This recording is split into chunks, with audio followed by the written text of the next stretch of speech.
a little bit more jiggly than I want it.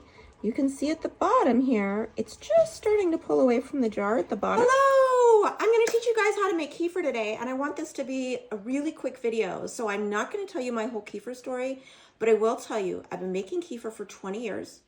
I have used it for myself, I've used it for my daughters, I've used it for my ex-husband, and I've used it for so many other people with so many different health concerns. And no matter what your issue is, kefir is going to make you healthier. It's going to help to some extent because what you're doing is you're feeding friendly allies to your gut, and your gut is your first brain. So that's going to make your first brain smarter. All right, this is what you're going to need. First, when you receive your grains, they're going to require a little reconstituting, but I'm going to get to that after I've shown you what I'm making here. I've got my large bowl or measuring cup for straining the kefir into. This is the kefir that I have ready to go, and you can see that it's just a little jello-y. Yeah, kind of like yogurt. And it's just pulling away from the jar at the bottom. That means it's ready. This was actually ready last night, and I wasn't ready to film, so I just stuck it in the fridge, and you can do that. When you're reconstituting your grains, you don't really want to be giving it a break. When you're reconstituting them, you're going to keep feeding them and feeding them. But again, I'll get to that at the end. First, let's get this stuff strained. Okay, so this is the container I'm going to put my fresh grains into after they're strained and add the milk.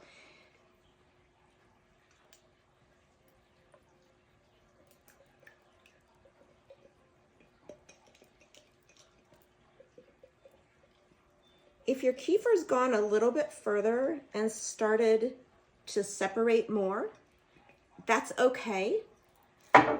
It will generally come back together when you put it through the sieve.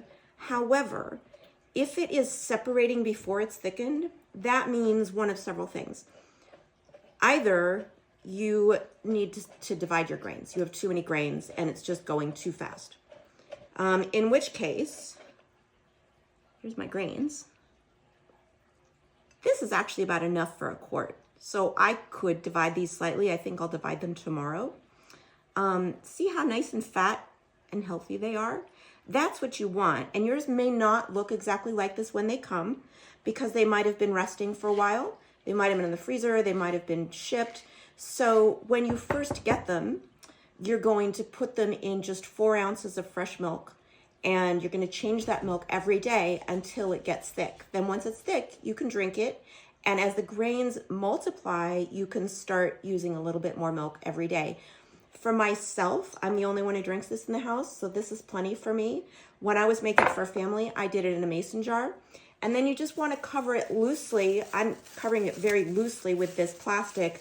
Generally, most people like to cover it with a paper towel or a cloth with a rubber band or a ring over the top. Now, for the type of milk you're going to use, it must be organic whole milk. I used to make it with 2% milk, and the grains really weren't very happy, so I don't recommend that.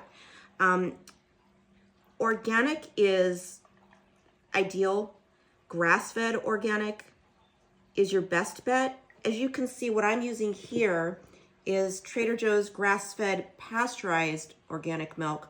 I prefer something that has been low heat pasteurized or raw, but I have to drive to another store for that. So I've been using this for my grains and they're perfectly happy even though the milk is pasteurized. Once your grains are going too fast, you want to divide them and you're going to put 1/2 in your jar and cover with milk. And the rest of them, this is a little less than half, but that's all right because I'm probably going to have some kefir babies about every week. I like to keep a number of bags in the freezer to either be able to give friends or to use if something befalls my grains. And they are. I'm going to cover them with a little bit more kefir before I stick them in the freezer. It is literally that simple. There's more I could say in terms of troubleshooting, etc., but you can ask me those questions and I can make more videos. Kefir is that simple. I'm going to go drink mine now, and I'll check back later and see if anyone has any questions. Enjoy!